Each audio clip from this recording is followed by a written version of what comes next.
Kumusta naman kayo mga kabayan? Nakita nyo ba rin pusit laut na rin? Nabili ka sa sariwa naman, ikamuro pa ng kilaw, 140 lang ngayon. Yan ha mga kabayan. Ating nililinis ng husay at syempre pinagtatanggal natin mga mata-matang iyan. Tapos mga laman loob, pinag-iwalay natin at hindi natin kailangan yung mga laman loob na yan, yung talagang katawan lang at saka yung mga pinag-uluhang yan. Tayo may gagawing special na luto diyan. Kaya ating hinuhugasan maigay at mula yung lansa niya dahil yung mga laman loob niya malansa yun mga kabayan. Kita nyo guys, gislapan. Ay ngayon, nakatigas na natin titimplahan ito. Bababad natin ng mga 30 minutes to 1 hour yaan at ayos na ayos ng lutuin. Ngayon, natin titimplahan lang ng karikit na oyster sauce. Naglagay tayo ng mga 2 kutsara. Siyempre, hindi pwede mawala yan kung palinamnam. Tsaka mga 2 kutsarang toyo din sa inyong nakikita nga. Papamintahan natin kahit na pang marinate lang iyan. Marami-rami para mas babango yan. Tapos siyempre, di ating halu-haluin lang. Malinis naman ho yung aking kamay na yan. Siyempre, kita nyo naman napakalinis naman natin magprepara ng mga lutuin. Ngayon, no, ating may babad ng mga 1 oras tayo magpapainit na niyang ating non-stick wok panayaan mga kabayan. Kailangan mainit na mainit at parang halos ipiprito muna natin yan diyan yung ating mga pusit yan. Hindi na natin para unahing sangkutsahin yung yung bawang at sibuyas. Yan ha. Parang isasyak natin yung pusit diya. Talagang dikla pa ng init yung ating non-stick wok panayaan. Mas gasin na ay. Okay, paborito ko yan. Ay talaga namang gahasang-gahasayaan. O yan, kaya sabi ko sa inyo, parang ito ipiprito lang natin, parang isisir natin di yan, hindi klapad agad. Pero yan ay magtutubig pa rin, kaya ayos lang naman lumabas yung natural na katas niya, mga kabayan. Ito hindi na rin halos sasabawan, dahil yung natural na katas niya, siyempre, yun ang magsisilbing sabaw. At may mga ilalagay pa rin naman tayo di, yung parang pwede mo rin tawagin sabaw, dahil yan ay ating pipinyahan. Kita nyo bagay, natural na katas yan ng puset. Yun mga kabayan. Ating babalik-balik siyempre. Tulad ng sinabi ko, yan diretso na.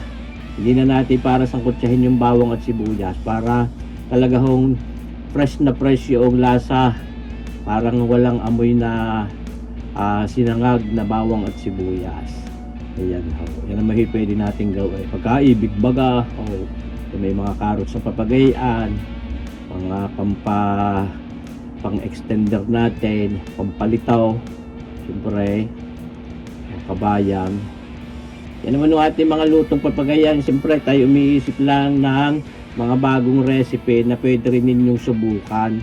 Hindi ho yung mga ganyang puset, i-adobuhilaan natin at ayos na. Kaumay din pagkamisan. Ito nga, sabi ko, nilagay pa rin natin ng pinyang iyan, pineapple chunks na yan, pinya paul.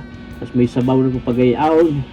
Ayan ha, pandagdag din sa sarsa niyang ating nilulutong pininyahang puset. O kung ano mang gusto niyong itawag niya, pwede naman. Basta ang bottom line niya yun yung masarap. Subukan ninyo ito, hindi mapapahiya sa inyo mga kabayan. Tuloy ang pagkatas niya, siyempre puset na yan. Kaya medyo nagsishrink yan. Malaki-laki kanina, ngayon maliit-liit na. Ayos lang yun. Basta nandyan pa rin yung pinaka-flavor niyan panalong-panalo yan. Kahit nalipat sa sabaw yung size.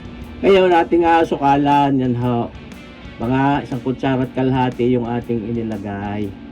Para yun ho yung may tamis din. Siyempre yung ating dilulutong iyan. Hindi puro asim lang.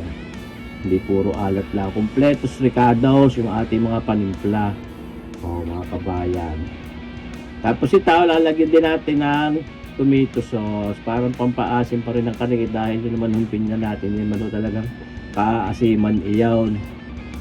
Pero babalansihin natin. Siyempre yung mga pinaglalagay natin pampalasa diyan.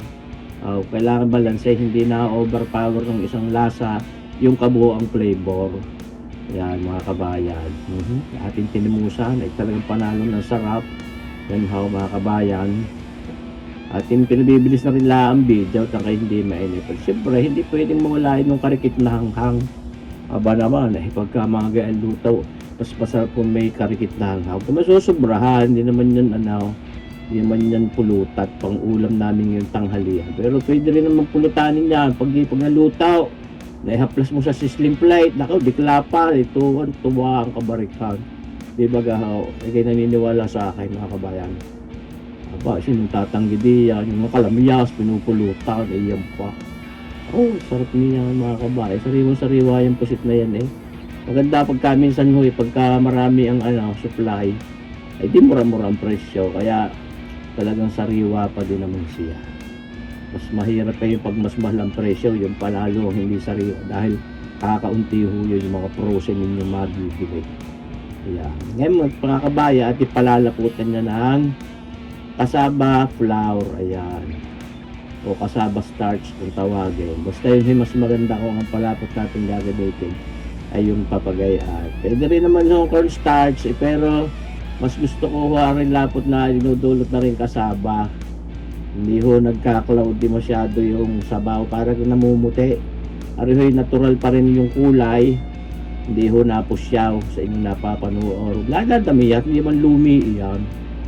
Sapat lang yung consistency na hanap natin para diyan sa ating lutong yan. Ay mga kabayan, para mas gusto ko yatang ihaplas na laro sa sizzling plate ay pwede pang uulam pa. Pulutan lang yan. Kita nyo baga toast para si Pau Tawaray, nag-aayaya sarap. Kaya wagas na ang ating pagpapalapot na yan at talagang luto na halos yung ating tininyahang pusit na yan or squid in pineapple. Ayun. Pero yun may may mga twist pa kung ilalagay diyan para kompletos ang sarap. Mga pantanggal umay, pampabango, pampasarap lalo. Meron pa rin tayong gagamiting palasa diyan o pang adorno para syempre masarap ang itsura lalo. Yung presentasyon. Naglalaway ay, panugay tao. Yan how, sinasabi ka, bell pepper na yan, ginayat natin ng pabilog. Sauce, marsipaw. Lalo nang gumandang itsura ay para pwede ligawan ay. Kita niyo ba yan? Sauce, tunay mga kabayan. Pagka kayo makakasubok lumuto na rin, kanyo na may sarap nga naman. Tunay nga naman ang sinasabi ni kabayan. Ay tunay ha, sabi ko sa inyo. Napakasarap po naman. Talagang pwede nyo na rin ituring na isa sa mga recipe na pwede ninyong lutuin. Nag-aayayan sarap mga kabayan. Sauce marsipaw. Di ba gaho? Pagka inihaplas mo sa habog ng lantakan na ito na hindi kayo mapapahiya diya kahit sinong bisita dumating sa inyo. Saka patutuwa ba? Kakaibang luto rin, bago rin hindi rin adobo lang, hindi basta adobo. Pininyahan, may mga bell pepper pang papagay. Hindi sumarap yan. Ayan, luto na, pinatay na natin nga po. Pinaiikot natin ang karikitong pagian para may drama, maliyaw. Ay, mga kabaya, kita nyo magahuya. Pag napahaplas doon sa mga inyong lalantang kahit sa mga restaurant. Ito, nakanyo na may kung magkano ang presyo niyan. Ang puhunan ko sa lahat ng niluto kung iyan mga kabayan ay halagang 250 pesos lang. Makakalantak na ang buong pamilya. Di ba ga?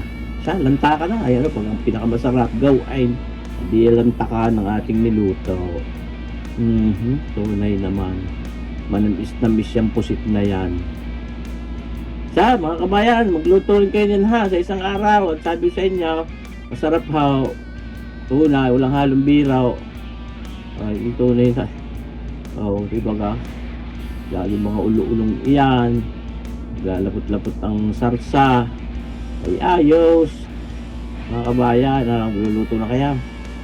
Aba, sabi ko sa inyo. Tayong pusit nating iyaw, ating babaakay. Malambot pa rin naman, hindi mo makunat. Kumbaga yung ligat niya ay mas masarap.